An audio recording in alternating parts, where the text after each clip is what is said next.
for this video. This is a oscillation simulation video. As you can see, he is right here. Okay, so in this video we're going to simulate one pendulum oscillation. So we're going to start from here.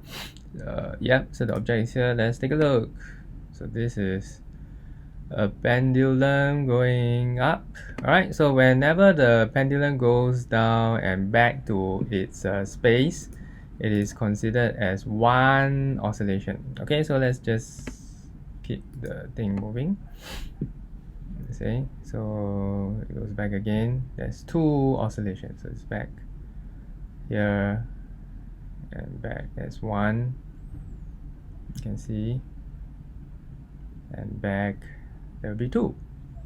Okay, so that's a very simple simulation. Thanks once again, shout out to Pro Legend 21 for suggesting this simulation because it helps in his Sec 1 science. That's all.